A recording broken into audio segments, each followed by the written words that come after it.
하나님 말씀 받도록 하겠습니다. 창세기 50장 24절로 26절에 있는 말씀까지 함께 받도록 하겠습니다. 하나님의 말씀 구약성경 창세기 50장 24절로 26절 말씀 우리 한 목소리로 함께 받도록 하겠습니다.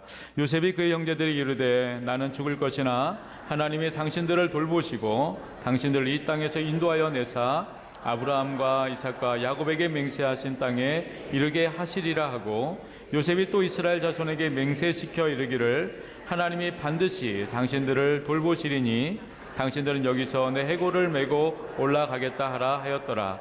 요셉이 110세의 죽음에 그들이 그의 몸에 향재료를 넣고 애굽에서 입관하였더라. 아멘.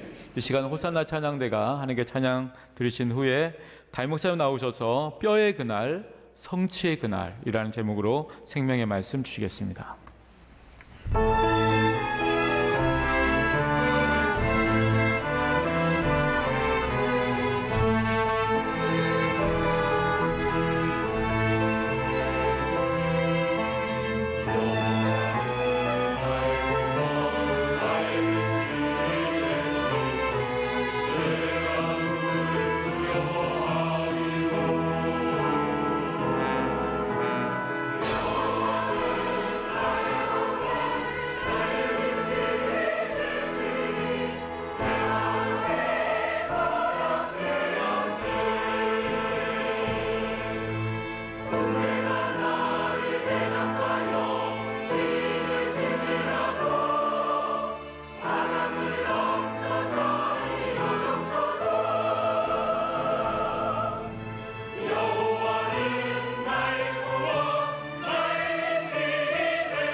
할렐루야.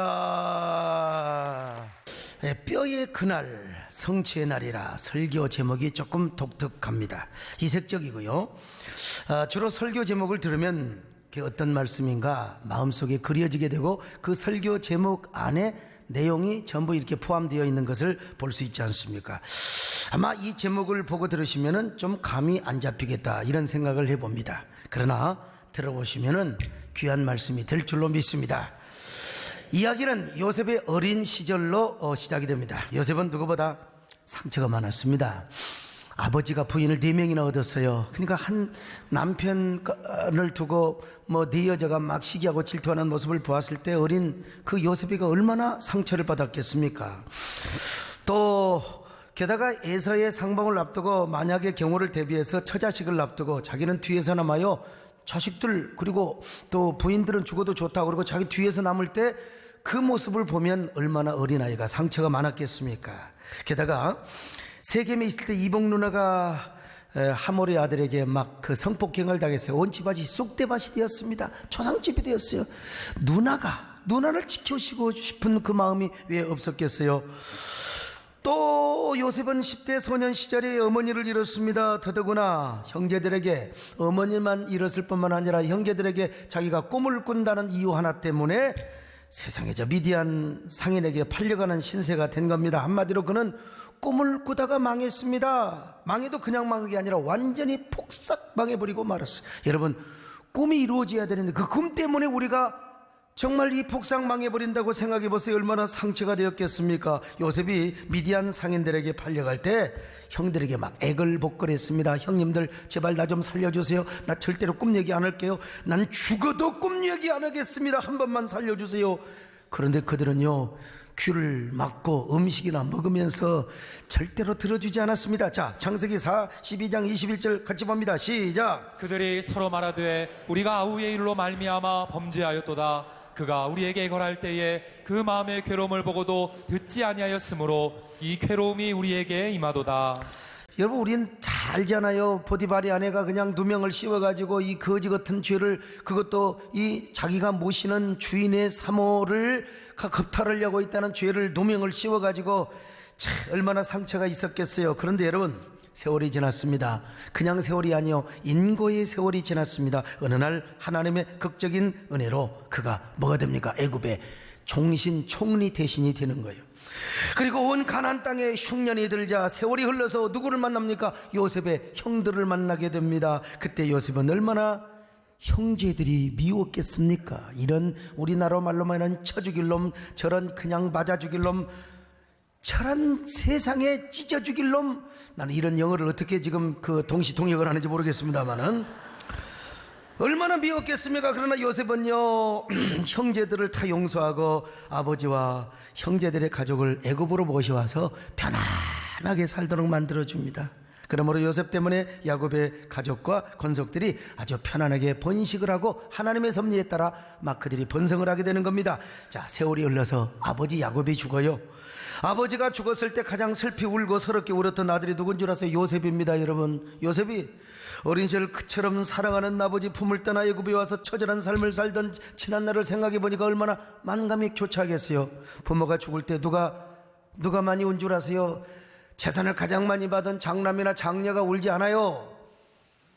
가장 못 배우고 오히려 아버지한테 두들겨 맞고 재산도 물려받지 못하고 타지에 가서 고생하며 그러다가 월급 받아가지고 아버지 모시적삼 보내고 말이요, 네이 보내고, 요런 아들이 오히려 더 운다니까요. 요셉이가 지금 그렇게 울고 있는 겁니다. 여러분, 애굽의 총리 대신에 되어서 아버지와 형제간들을 모셔왔던 일들을 생각해 볼 때, 야, 세상에 서러움절만 감사절만에 눈물이 복받치고 울고 또 울고 또 울었습니다. 그렇게 우는 모습을 보자 형제들이 두려움이 생기게 된 거예요. 그래도 아버지가 살아계실 적에는 아버지 때문에 형들에게 보복을 안 했지만은 아버지가 돌아가셨으니까 분명히 우리에게 보복을 할 거야. 이게 요즘 말로 말하면 저게 적폐청산이라 이거요. 저놈들을 죽이겠다 이거요. 그래서 형제들은 아마 요셉에게 다시 한번 자기들을 용서해달라고 부탁을 합니다. 그 말을 듣고 요셉이가 기가 막혀 울어요. 자, 성경 볼까요? 창세기 50장 15절로 17절입니다. 시작. 요셉의 형제들이 그들의 아버지가 죽었음을 보고 말하되 요셉이 혹시 우리를 미워하여 우리가 그에게 행한 모든 악을 다 갚지나 아니할까 하고 요셉에게 말을 전하여 이르되 당신의 아버지가 돌아가시기 전에 명령하여 이르시기를 너희는 이같이 요셉에게 이르라 내 형들이 내게 악을 행하였을지라도 이제 바라건대 그들의 허물과 죄를 용서하라 하셨나니 당신 아버지의 하나님의 종들인 우리 죄를 이제 용서하소서 하며 요셉이 그들이 그에게 하는 말을 들을 때에 울었더라. 요셉이 기가 막혀 울었습니다. 여러분, 세상에 이런 일이 어디가 있어요? 이미 요셉의 형제들을 다 용서했어요. 사랑했어요. 보금자리까지 다 마련해 줬단 말입니다. 여러분, 그런데 왜 자기들이 가시방석에 앉아가지고 막 울고불고 말이요, 용서해달라고 해요? 이런 기가 막힌 일이 어디가 있어요? 그래서 요셉이가 울어요. 자기 마음을 몰라주는 이 형제들을 향하여 울고 있습니다. 그러면서 형제들에게 뭐라고 말하세요? 형님들 제발 두려워하지 마세요. 형님들은 나를 헤아려 하였지만 하나님은 그것을 선으로 바꿨지 않습니까? 형님들, 그리고 오늘날과 같이 많은 백성의 생명을 구원했을 뿐만 아니라 아버지의 권속들 형제들을 이렇게 구원하며 형님들을 보호하기 위해서 나를 이곳에 형님들을 통하여 이곳으로 보냈지 않습니까? 그러니 형님들 두려워하지 마세요. 오히려 내가 형님들과 형님들의 자녀들을 잘 지켜주겠습니다. 여러분, 얼마나 위대한 감동의 휴먼 스토리입니까? 요셉이가 형제들을 처음부터 끝까지 포옹하고 용서하며 사랑으로 섬겼어요. 저는 이러한 장면을 생각할 때마다 제가 쓴 꽃잎과 바람이라는 시를 제가 생각해 봅니다. 이 시는요, 외로운 꽃에게 연인처럼 찾아온 바람을 사랑하는 이야기입니다.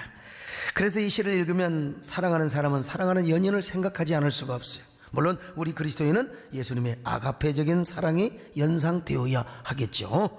여기 예수님이라는 말 한마디도 안 나와. 그러나 예수님의 아가페적인 사랑이 아주 물씬되어 있고 함축적으로 아주 이미지가 되어 있는 걸 볼 수 있어요. 한번 여러분 들어보세요. 꽃잎은 바람이 흔들려도 바람을 사랑합니다.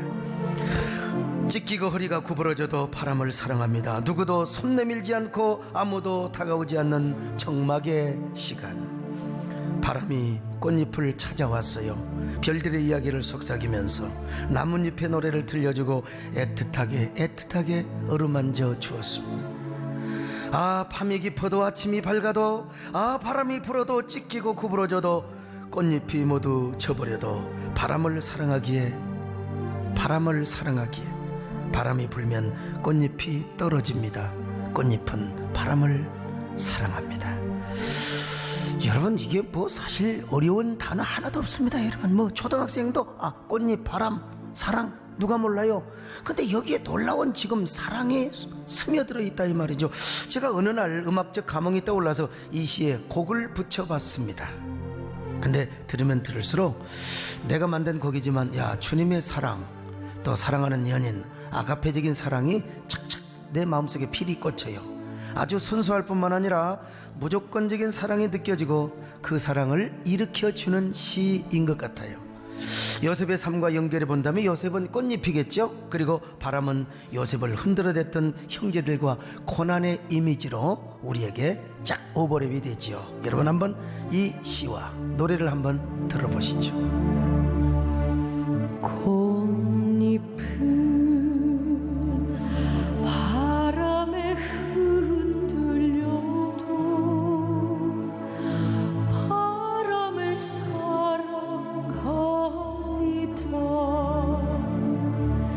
찢기고 허리가 구부러져도 바람을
바람이 불고 찢겨도 꽃잎은 바람을 사랑한다네요. 세상에.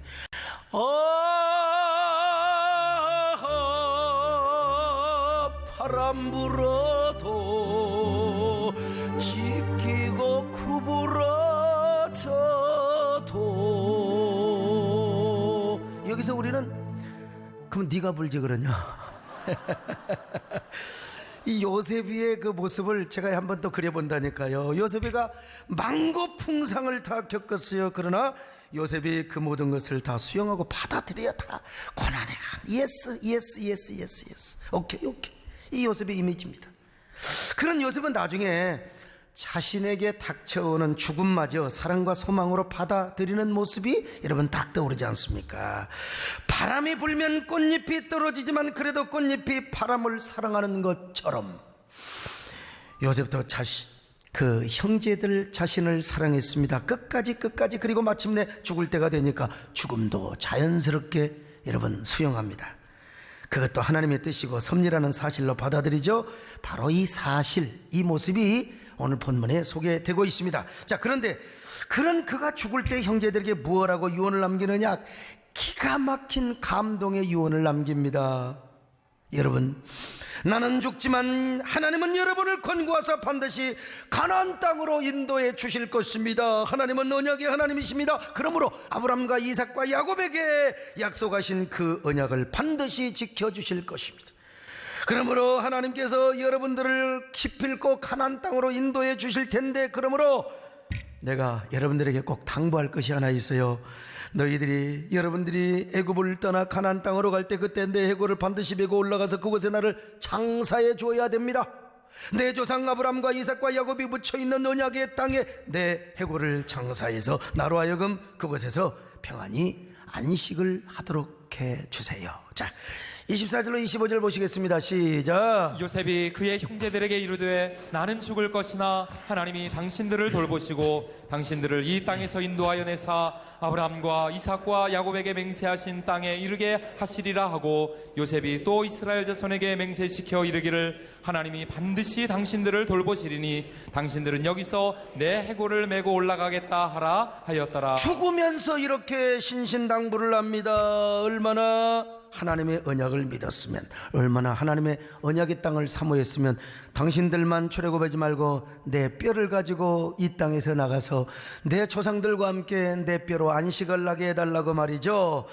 자, 여러분, 그래서 요셉은 이스라엘을 향한 하나님의 출애굽의 언약을 믿고 그런 유언을 남긴 거예요. 그리고 요셉이 죽자 이스라엘 자손들은 요셉의 시체에 방부제 향재료를 넣고 그의 시신을 입건합니다. 자, 창세기 50장 26절이요. 시작. 요셉이 110세의 죽음에 그들이 그의 몸에 향재료를 넣고 애굽에서 입관하였더라. 여러분, 이 말은 요셉의 시체를 그냥 묻지 않는단 말이요, 미라를 만들었단 말입니다. 향재료를 넣어가지고 당시 이집트에서는 귀한 사람이 죽으면 그냥 안 묻습니다. 미라를 만들어요. 요셉은 총리 아닙니까? 그러니까 요셉의 미라를 얼마나 잘 만들었겠습니까? 미라로 만들어진 요셉의 시체는요, 500년이 지나고 1000년이 지나고 2000년이 지나도 복원만 잘하면 썩지 않습니다. 만일 요셉의 시체를 아브라함이나 이삭처럼 그냥 땅굴 속에 안치해버렸다면요, 300년, 400년, 500년 지나면 뼈가 썩어버렸을 거예요. 그러면 이스라엘이 먼 훗날 출애굽할 때 요셉의 해골을 취하여 가져갈 수가 없어요. 그러나 그의 시체는 미라로 보관되었기 때문에 400년이 지나도 그대로 보존이 되었습니다. 그래서 요셉의 유언은 정확하게 이루어질 수 있었습니다. 하나님의 약속과 요셉의 예언대로 정확하게 360년 후에 이스라엘이 출애굽을 합니다. 그때 모세와 이스라엘 후손들은 요셉의 간절한 유언을 잊지 않고 순종하여 요셉의 해골과 그리고 그의 미라를 들고 홍해바다를 건너서 광야를 갑니다. 여기서 빼놓을 수 없는 중요한 사실이 또 하나 있는데, 그것은 모세가 요셉의 뼈를 가지고 출애굽을 한 이유가 뭐냐, 반복되는 얘기일 수 있지만은 요셉의 개인의 부탁이기도 있지만 또 하나의 의미는 하나님의 이스라엘 백성들이 어디를 가든지 반드시 그들과 함께 하시고 찾아오시는 하나님이라는 사실을 오고 오는 사람들에게 후대에 전해주고 싶었던 것입니다. 그래서 모세가 죽음 이후에도 하나님과 함께 동행하기를 원하는 요셉의 유고를 가지고 떠난 것입니다. 사나 죽으나 임마누엘의 하나님, 기대하시고 대망하시는 그 하나님, 그 신앙 때문에 여러분 해골을 들고 갔던 겁니다. 여러분, 우리는 죽으면 다 끝이 아닙니다. 여러분, 우리 안에 거하신 성령뿐만 아니라 온 땅에 편지하신 하나님이 우리가 죽어서 유골이 되고 해골이 되어도 우리 하나님은 안 계신 곳이 없습니다. 여러분, 우리의 죽음 이후에도 우리의 시체와 함께 하셔서 부활 때까지 여러분 동행하시며 부활을 책임져 주시는 로마서 8장 11절의 하나님을 여러분 믿으시기를 바랍니다. 여러분에게도 이런 놀라운 대망신앙, 기대신앙이 있기를 주의 이름으로 축원합니다. 대망, 기대 하면은 우리 오늘 양기대 시장님이 저 광명에서 여러분 우리는 지금 이 분당 용인 아닙니까? 양기대 시장님이 오늘 저희 교회를 오셨어요. 기대, 양기대 하면 기대가 많은 사람 아닙니까 여러분? 네? 언젠가 작년인가 재작년인가 우리가 저 황금동부를 갔잖아요. 우리 전도 우수자들을 데리고 갔는데 세상에 우리 시장님이 직접 오셔가지고 다 그냥 뭐 아주 뭡니까 그 동굴 안내를 다 해주시고 아주 완전히 VIP. 세상에 저렇게까지 또 준비를 해주네. 우리 영상실 대단합니다. 박수 한번 하십시다. 할렐루야. 여러분, 요셉이는 뭐냐? 대망신앙을 가졌어요. 여호와를 기대하는 기대신앙이 말이죠. 이런 여호와 대망신앙이 우리에게도 함께 하시기를 바랍니다. 자, 한번 출애굽기 13장 19절 한번 보십시다. 시작. 모세가 요셉의 유고를 가졌으니 이는 요셉이 이스라엘 자손으로 단단히 맹세하게 하여 이르기를 하나님이 반드시 너희를 찾아오시리니 너희는 내 유고를 여기서 가지고 나가라 하였음이더라. 자, 이처럼 이스라엘의 출애굽과 함께 요셉의 뼈도 출애굽을 냈어요. 여러분, 참 기가 막힌 얘기죠. 그리고 요셉의 뼈도 아브람과 이삭과 야곱이 안식하고 있는 세겜 땅 동굴에 딱 안치가 되었다 이 말이죠. 여러분, 얼마나 멋있어요. 요셉의 꿈과 약속이 얼마나 아름답게 이루어졌습니까? 야, 꿈을 이룬 미라지요. 꿈을 이룬 요셉의 뼈의 날이었어요. 자, 여호수아 24장 32절입니다. 시작. 또 이스라엘 자손이 애굽에서 가져온 요셉의 뼈를 세겜에 장사하였으니. 자, 그러므로 여러분, 하나님께서 아브라함에게 약속하신 이스라엘의 전체적인 출애굽의 약속도 이루어주세요. 우리 하나님은 어떤 하나님이냐? 언약의 하나님이십니다. 할렐루야. 요셉 자신의 개인적인 출애굽의 꿈도 이루어졌다는 거예요. 아무리 이스라엘의 전체적인 출애굽이 이루어졌다 할지라도 요셉 개인의 뼈가 애굽에 남아있다면 요셉의 꿈은 이루어질 수가 없어요. 정작 자신의 뼈는 출애굽을 할 수가 없다 이 말이에요. 그러나 요셉의 뼈도 이스라엘 백성들과 함께 출애굽을 하였기 때문에 요셉 자신의 꿈도 온전히 이루어지고 요셉을 향한 하나님의 약속도 온전히 이루어지게 되었다는 것입니다.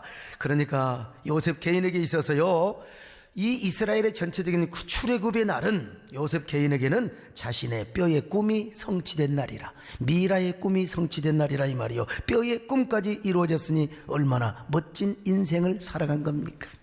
죽어서도 꿈이 이루어지는 사람. 그런 의미에서 출애굽의 날은 요셉의 뼈의 날입니다. 출애굽의 날, 요셉의 뼈의 날.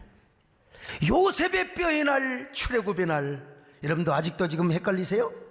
그런데 성경을 보면요, 이스라엘의 출애굽의 날을 뼈의 그날로 표현하고 있어요. 참 기가 막힙니다, 여러분. 이건 진짜 기가 막혀. 자, 출애굽기 12장 41절입니다. 시작. 430년이 끝나는 그날에 여호와의 군대가 다 애굽 땅에서 나왔은즉. 자, 출애굽기 12장 51절 시작. 바로 그날에 여호와께서 이스라엘 자손을 그 무리대로 애굽 땅에서 인도하여 내셨더라. 아, 여러분 보세요. 여기 그날이라고 하는 말이 나와. 그날은 출애굽을 하는 날인데요, 이 날을 히브리 말로 뭐라고 표현했느냐? 베쳔 하욤. 무슨 말이냐? 뼈 안에 있는 그날, 혹은 뼈의 그날이라는 말입니다. 이야, 기가 막힌 표현이요. 그러면 왜 성경은 출애굽한 날을 뼈의 그날로 표현하고 있을까요? 이거는 여러분 유월절 어린 양의 뼈와 연관이 되어 있어요. 자, 출애굽기 12장 43절로 47절입니다. 시작. 여호와께서 모세와 아론에게 이르시되 유월절 규례는 이러하니라. 이방 사람은 먹지 못할 것이나 각 사람이 돈으로 산 종은 할례를 받은 후에 먹을 것이며 거류인과 타국 품꾼은 먹지 못하리라. 한 집에서 먹되 그 고기를 조금도 집 밖으로 내지 말고 뼈도 꺾지 말지며 이스라엘 회중이 다 이것을 지킬지니라. 자, 우리는 유월절에 대해서 공부를 해서 잘합니다. 출애굽을 하기 전에 이스라엘 백성들은 유월절을 지켰습니다. 패스오버. 유월절 어린 양을 잡아가지고 그 피를 이 문 좌우 임방과 설주에 바르도록 하고 방 안에서 한 집에서 유월절 고기를 먹어요. 자, 그렇게 할 때 애굽에 보던 장자들은 다 죽었네요. 그리고 이스라엘 백성들은 한 명도 죽지 않고 구원을 받은 날이 뭐요? 유월절 날입니다. 그런데 하나님께서 이스라엘 백성들의 준엄한 명령을 내리셨습니다. 그 준엄한 명령이 뭐냐? 어린 양의 고기를 먹되 절대로 어린 양의 뼈를 꺾지 마라. 뼈를 꺾지 마라. 여기서 뼈를 꺾지 말라는 말은 히브리 말로요, 샤바르, 깨뜨리다, 부수다. 그러니까 어린 양의 뼈를 부수거나 깨뜨리지 말라고 한 것입니다. 이스라엘 백성들은 하나님의 말씀에 순종을 하였습니다. 여러분, 순종 안 하면 큰일 나죠. 그래서 유월절 어린 양의 뼈를 부러뜨리지 않습니다. 그런데 성경은 이스라엘이 이렇게 출애굽을 한 날, 어린 양의 그 고기를 통하여 구원받고 출애굽을 한 날을 뭐라고 하느냐? 뼈의 날이라. 뼈 안에 있는 날 혹은 뼈의 그날이라고 표현을 했습니다. 아, 여러분, 기가 막힌 표현이요. 특별히 유월절 어린 양은 다음에 오실 예수 그리스도를 완벽하게 예표하지 않습니까? 그래서 세례 요한은 예수님을 보고 뭐라고 그랬어요? 보라! 세상 죄를 지고 가는 하나님의 어린 양이로다 그랬어요. 자, 요한복음 1장 29절 시작. 이튿날 요한이 예수께서 자기에게 나오심을 보고 이르되 보라, 세상 죄를 지고 가는 하나님의 어린 양이로다. 세상 죄를 지고 가는 하나님의 어린 양으로 예수님이 오셨어요. 그런데 먼 훗날 예수님이 오셔서 십자가에 죽으셨네요. 근데 로마 군병들은 예수님의 뼈를 부러뜨리지 않았다는 겁니다. 자, 요한복음 19장 33절이요 시작. 예수께 이르러서는 이미 죽으신 것을 보고 다리를 꺾지 아니하고. 여러분, 그 시간에 그날에 예수님만 죽으셨나요? 아니요. 이 예수님의 좌편 우편 광도들이 같이 죽었어요. 근데 이놈들 얼마나 체력이 좋았는지 십자가에 못 박아서 대령대령 매달아놔도 안 죽어요. 버르르 살아있어요. 그래서 로마 군병들이 다리 바다를 그냥 뼈다구를 분질러 버렸어요. 그런데 우리 예수님은요, 이전에 너무나 많은 고난을 받고 체력을 낭비하셔가지고 저희 예수님의 십자가에서 죽었어요. 그래서 로마 군병들이 죽은 예수님을 보고 뼈를 부러뜨리지 않았다. 여러분, 절대로 우리에게 우연이 없습니다. 성경은 이 사실을 예표적으로 예언적으로 기술해냈다는 거예요. 그러므로 여러분, 예수님이 뼈를 꺾지 않았다. 그러므로 예수님이 십자가에 죽으신 날도 예수님의 뼈의 날이요, 뼈 안에 있는 그날이라고 할 수 있습니다. 예수님의 뼈가 부러지지 않는 그날, 예수님의 뼈가 보존된 날, 그날에 우리가 영적인 출애굽을 하였습니다. 하나님의 언약 안에서 위대한 하나님의 구원을 얻은 줄로 믿습니다. 뼈의 날에. 그러면 왜 요셉은 자신의 뼈도 출애굽을 하기를 원했고 자신의 뼈가 언약의 땅에 묻히기를 원했을까? 왜 그랬을까? 그거가 더불어서 어린 양의 뼈를 꺾지 않는 이유가 무엇이었을까? 뿐만 아니라 먼 훗날 십자가에 죽으신 예수님의 뼈를 꺾지 말아야 할 이유가 무엇이었을까? 도대체 고대 근동 사람들은 뼈를 어떻게 이해하고 있었을까? 랍비 문헌에 보면은 예수님의 이 짐승의 뼈를 부러뜨리면 이 골수액이 짐승의 살에 묻는다는 것입니다. 그러면 이제 골수액이 살에 묻으면 살이 부정되고 또 부정한 살을 먹으면 사람들이 부정하게 되고, 그래서 뼈를 부러뜨리지 않았다, 뭐 이런 기록이 있어요. 나 여러분, 제사법에 어떤 일리가 있겠죠. 또 일정한 이유가 있겠죠. 중요한 의미가 있겠죠. 그러나 더 중요한 의미는 뭐냐? 당시 고대 근동에서는 뼈를 생명의 기본이나 존재의 근본으로 생각을 했어요. 특별히 이집트 같은 경우는 뼈가 있어야 부활을 한다고 생각했습니다. 부활 사상을 그들도 믿었는데 부활을 하기 위해서는 뼈를 남겨뒀어요. 그러니까 그들은 미라를 만들었죠. 이런 고대 근동의 사상 때문에 이스라엘에서도 사람이 죽으면 일단 장례식을 치릅니다. 어떻게 치르느냐? 그냥 송장을 그대로 그냥 돌무덤에 갖다 놔요. 1년이 지나고 나면 육탈이 됩니다. 살이 썩어서 뼈만 이렇게 엉성하게 남아있어요. 요 뼈를 추려다가 이제 장례식을 진짜 제대로 하는 거예요. 더구나 고대 근동에서 뼈는 뭐요? 힘의 근원 그리고 기력의 근본으로 생각했다니까요. 이스라엘도 마찬가지죠. 그러니까 요셉이가 이스라엘 후손들이 출애굽을 할 때 반드시 자기 뼈를 가지고 가나안 땅으로 가라고 부탁한 것은 바로 아마 이러한 사상이 아마 기인됐으리라고 봐요. 한마디로 자신의 뼈마저도 가나안 땅에 묻히고 자신의 뼈가 가나안 땅의 안식의 땅에 언약의 땅에 묻혀 있다가 언약의 땅에서 조상들과 함께 잠을 자고 있다가 함께 부활을 하리라고 하는 고백과 희망이 지금 묻어 있어요. 그러니까 요셉 개인에게는 출애굽의 날은 뭐요? 요셉의 뼈의 날이죠. 뼈의 날이요. 뼈의 날. 유월절 어린 양의 뼈를 꺾지 않았던 것도 마찬가지입니다. 유월절 어린 양은 예수 그리스도를 입혀 있지 않습니까? 그러므로 이스라엘 백성들이 어린 양의 살코기를 먹되 부러뜨려서는 안 됩니다. 뼈를 부러뜨리면 안 돼요. 뼈를 부러뜨리는 것은 생명의 기력을 파괴하는 거요, 힘의 기력을 박살내버리는 거요. 안 돼요. 그런 맥락에서 시편 기자는 뭐라고 한지 아세요? 의인은 고난이 많을지라도 하나님께서 반드시 그 뼈를 보호해 주신대요. 어떤 경우에도 그 뼈가 부러지지 않도록 보호해 주시는 하나님이요.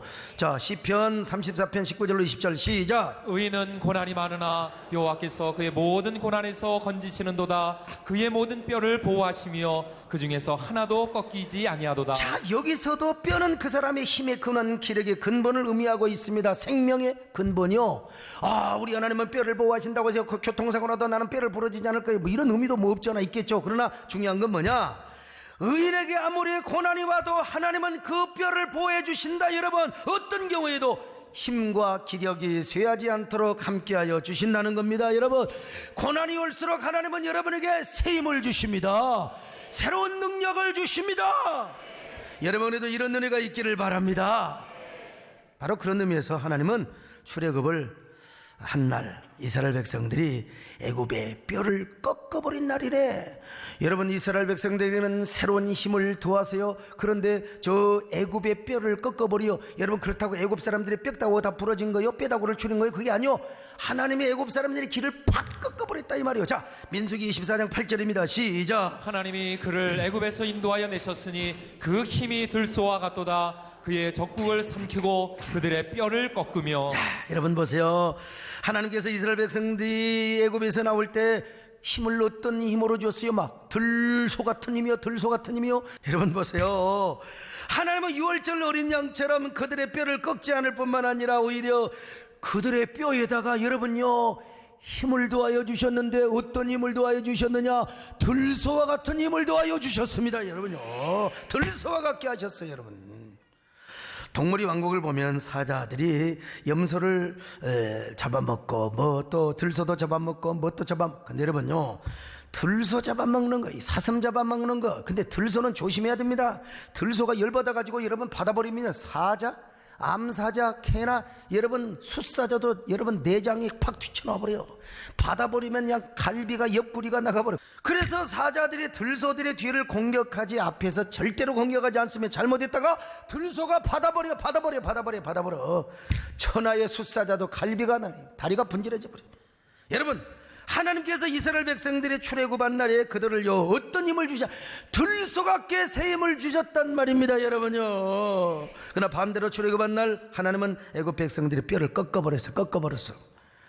애굽의 뼈를 박살내버렸다 이 말이요. 바로 왕에서부터 모든 애굽 사람들의 키를 팍 꺾어버려 묵사발을 만들어버렸어요. 여러분, 이건 문자로 보면 안 돼요. 이 뼈의 어떤 그 의미, 그런 의미에서 성경은 여러분 출애굽의 날을 뭐라고 표현했어요? 뼈의 그날이라. 요셉의 뼈가 애굽에서 나온 날도 언약 성취의 날입니다. 여러분, 참 이 하나님의 언약 대단해요. 요셉의 뼈가 애굽에서 나온 날도 언약 성취의 날이요, 구원의 날이며 축복의 날이었습니다.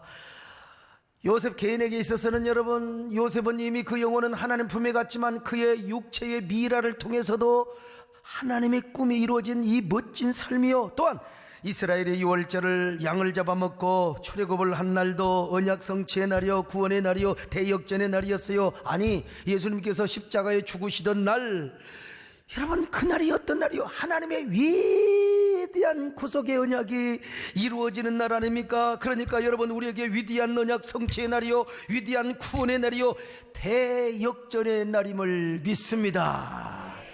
그런데 그날은 뭐라고 출애굽기적인 표현을 하면은 뭐냐?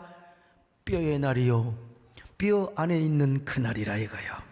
요셉의 뼈가 출애굽을 하는 날도 하나님의 언약이 성취되고 하나님의 은혜와 힘을 받는 날이요, 이스라엘 백성들이 출애굽을 하는 날도 유월절 어린 양뿐만 아니라 세상의 이스라엘 백성들에게 들소와 같은 새 힘을 허락하신 날입니다. 할렐루야. 위대한 구원의 날입니다. 아멘요. 그러나 애굽 사람들은 뼈다귀를 전부 다 세상에 다 꺾어버리고 힘을 쇠약하게 했던 위대한 구원의 날이 바로 뼈의 날이었습니다. 예수님이 십자가에 죽으신 날은 더더욱 그렇습니다. 예수님의 죽으심과 부활은 사탄의 모든 뼈가 부서지고 박살난 날입니다. 할렐루야. 사탄의 모든 괴계와 여러분, 그것을 지금 인간적으로 표현한다면 이 사탄의 모든 뼈다구가 그냥 으스러져 버리고 파스러져 버린 날이라 이 말이에요. 그러나 하나님께서 예수님의 뼈에는요, 영적으로 들소 같은 힘을 더하여 주셨습니다. 모든 만물을 예수님의 힘 앞에 복종시키는 결과를 낳게 한 것입니다. 예수님의 죽으심으로써 사탄의 기력은 쇠하였지만 하나님께서는 만물을 그 발 아래에 복종시키고 예수님의 뼈를 상하지 않게 하는 날이요, 그리고 그 사건을 통하여 여러분 하나님의 은혜, 위대한 놀라운 하나님의 축복이 우리에게 흘러오게 한 날입니다. 우리에게 임하게 한 날입니다. 여러분, 우리 하나님은 어떤 하나님이요? 언약의 하나님이십니다. 용사의 하나님이십니다. 전사의 하나님이시여 언약의 하나님이실 뿐만 아니라 영광의 전사요 거룩한 용사가 되셔서 우리 예수님의 뼈를 보호하시고 오히려 예수님을 다 만왕의 왕이 되시고 만주의 주가 되게 하실 뿐만 아니라 여러분, 저 사탄의 모든 괴계를 박살내버리시는 용사의 하나님이요 전사의 하나님이란 말입니다. 당신은 영광의 전, 당신은 거룩한 전사, 당신의 승전을 찬양하나이다. 당신은 영광의 전사, 당신은 거룩한 전사, 당신의 승전을 찬양. 할렐루야. 오른손으로 그 적군을 부수시며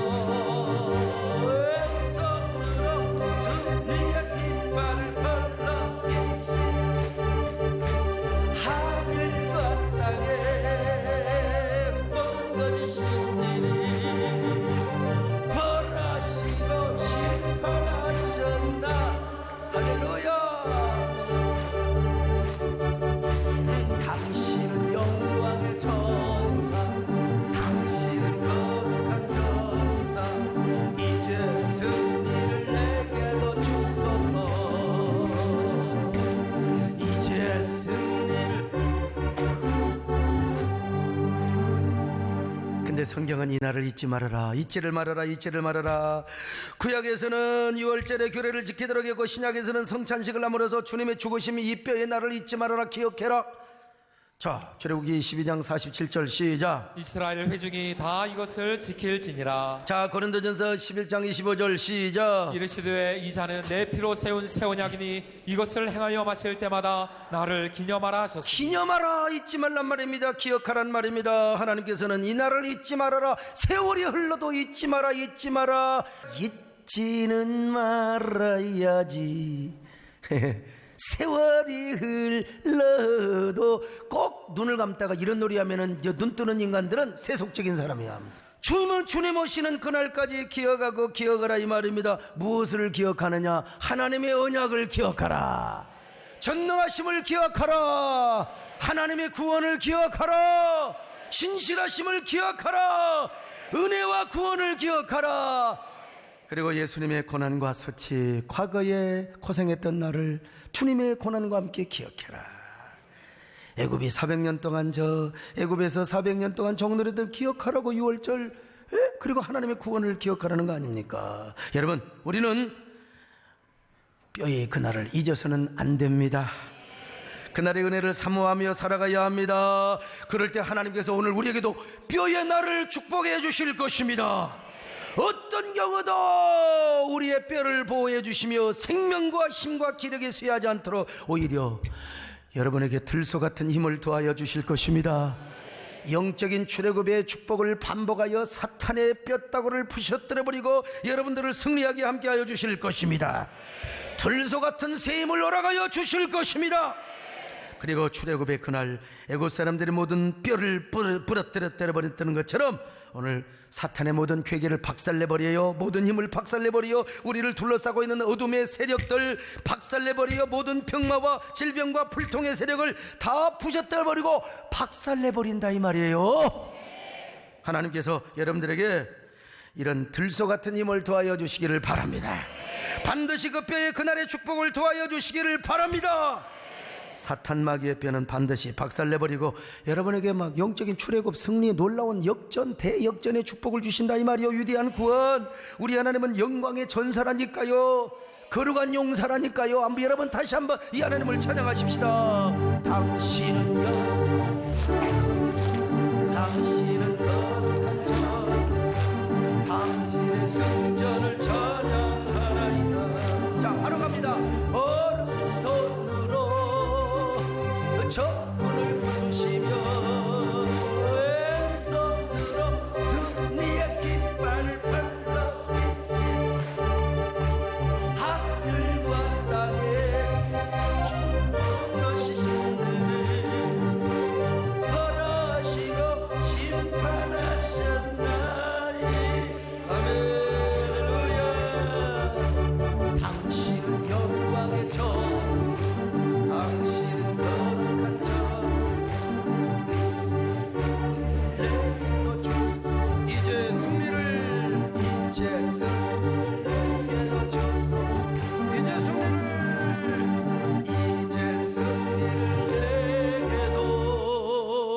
올라갈지 모르겠네.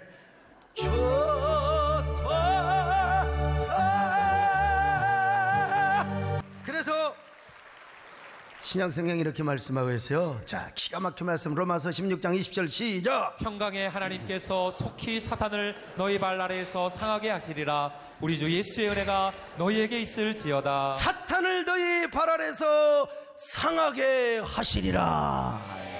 발로 밟아버린다. 예수의 이름으로 할렐루야. 특별히 우리 조국 대한민국은 여러 열강들의 세력에 둘러싸여 있습니다. 이 북미 간에 이게 말폭탄 전쟁으로 괜히 우리가 지금 쫄아갖고 있는데 여러분 쫄 필요가 없습니다. 전쟁의 위기가 최고조에 달하고 있지만 그러나 우리가 하나님의 언약을 믿고 하나님 말씀에 순종하며 오직 하나님께 희망을 두고 살아가면, 기대를 하고 살아가면, 대망을 하고 살아가면 여러분 우리 민족에게도 뼈의 그날과 생명의 날을 주실 줄로 믿습니다. 아무리 북한에게 위협을 하고 북한과 미국이 서로 전쟁을 하자고 해도 우리가 하나님 잘 섬기면 그 모든 위기가 박살이 남을 믿으시기 바랍니다. 박살이 나요. 여러분 북한의 핵도 하나님이 그냥, 나는 어떻게 할지 모르지만 우리 하나님은 하실 수 있습니다. 박살이 나게 할 줄로 믿습니다. 여러분요.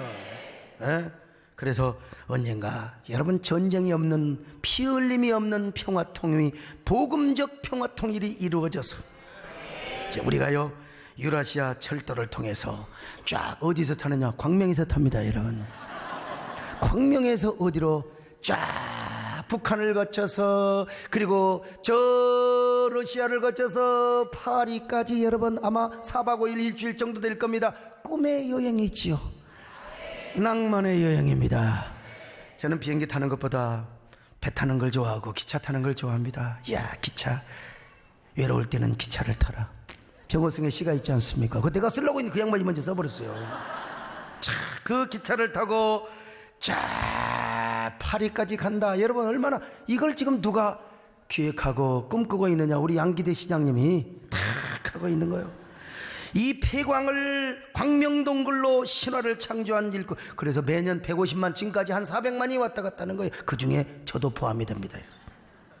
허벌판에 광명역 KTX 역세권을 조성해서 이제는 유라시아 철도 유치를 하려고 하는, 야 정말 그 우리를 위해서라도 좀 그 꿈이 이루어졌으면 좋겠어요.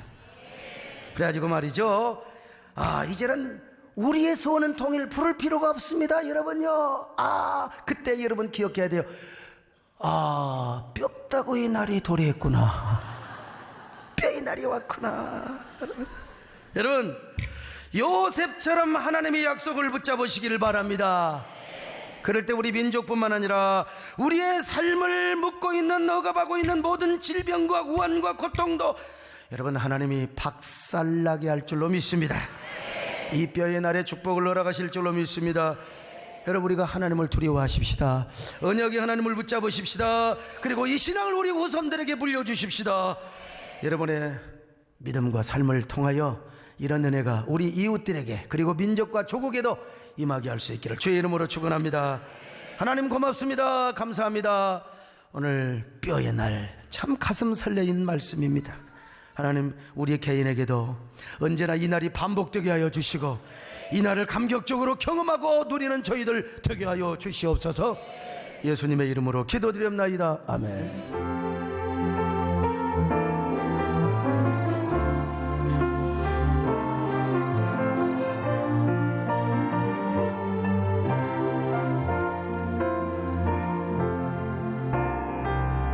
세상 흔들리고 사람들은 변하여도 나는 주를 섬기리. 주님의 사랑은 영원히 변하지 않네. 나는 주를 신뢰해. 믿음 흔들리고 사람들 주를 떠나도 나는 주를 섬기리. 주님의 나라는 영원히 쇠하지 않네. 나는 주를 신뢰해. 오직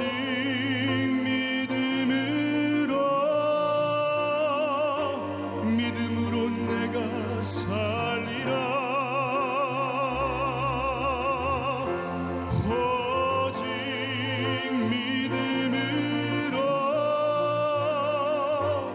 믿음으로 내가 살리라.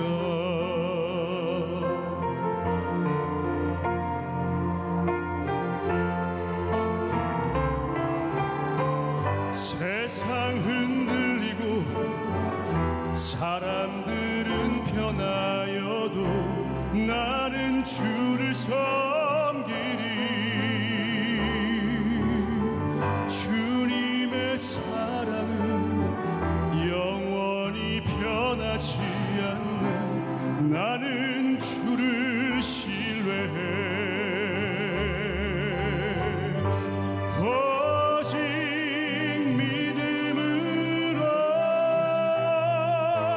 믿음으로 내가 살리라. 오직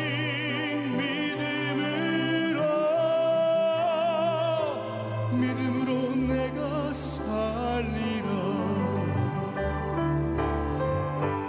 오직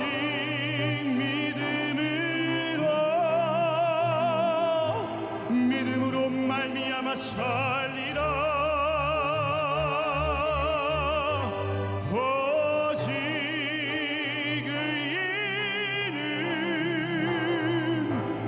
믿음으로 말미암아 살리라. 믿음으로 말미암아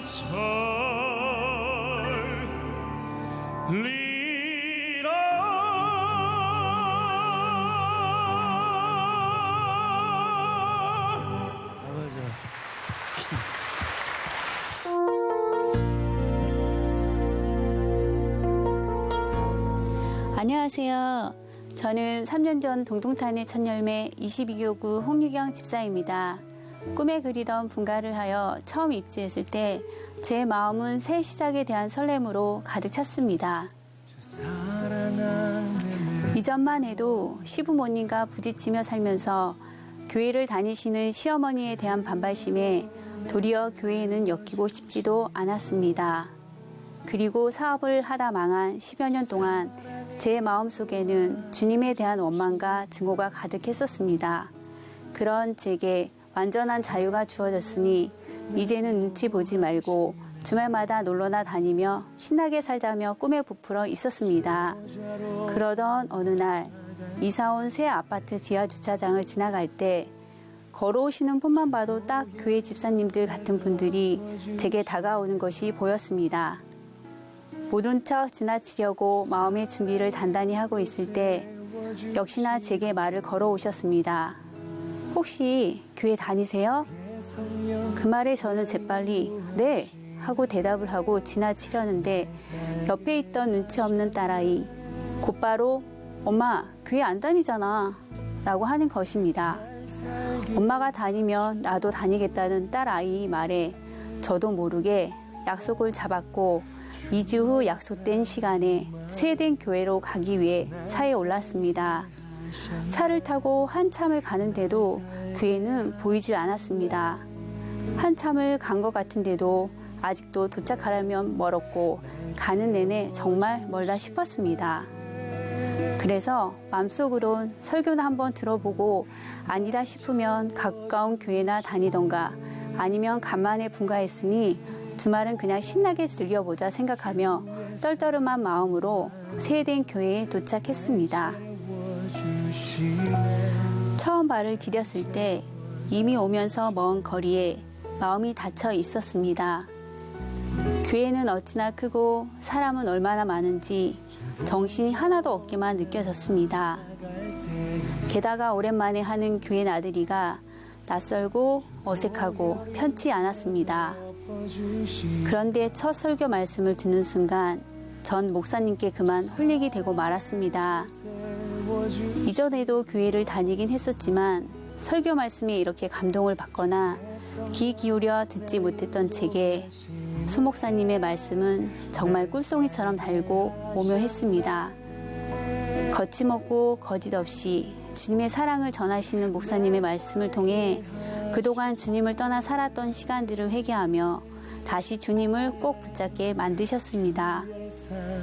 그리고 두 번째 주일 오베드돔 시리즈 중 주의 옷자락 잡고라는 말씀은 오랜 시간 주님을 떠나 살고 있었던 제게 다시 돌아오라는 주님의 부르심과도 같이 들렸습니다. 말씀을 통해 은혜를 받고 나니 매 주일이 설렘으로 기다려졌습니다. 광신도들만 참석하는 예배라 여겼던 금요 철야 예배는 제가 가장 목 놓아 기도하며 사모하는 예배가 되어버렸습니다. 게다가 새벽 예배를 드리기 위해 새벽을 깨우는 사람이 되었습니다. 또한 썬데이 크리스천을 지향했던 제게 주님께서는 딸 아이의 천사소리 합창단 입단을 통해 교회에서 많은 시간을 보내게 하셨고 이를 통해 세해된 교회만의 특별한 자녀들에 대한 비전을 알게 되었습니다. 그러면서 자연스럽게 전도를 할 수 있는 시간도 만들어 주셨습니다.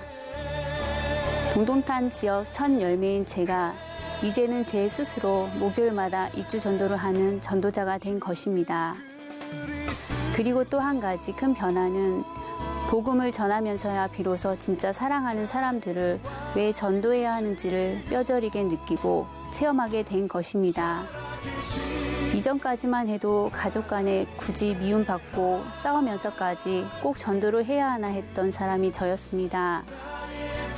그런 제가 주님의 사랑을 알게 된 후에 비로소 남편을 전도하고 평생 교회라면 치를 떨던 시아버님과 불교 집안의 시집간 아가씨를 전도하여 집안 모두가 구원의 은총을 누리는 축복을 얻게 되었습니다.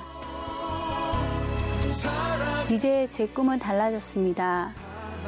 제게 주신 사업을 주님의 일을 위한 도구로 삼아 사랑하는 사람들에게 주님을 전하는 것입니다. 그리고 이를 통해 하나님께 영광을 돌리고 소 목사님의 든든한 지원군이 되는 것입니다. 부족하고 제 자신밖에 몰랐던 저를 이 자리에 세워주시고 간증하게 하신 사랑하는 주님께 이 모든 영광을 올려드립니다. 감사합니다.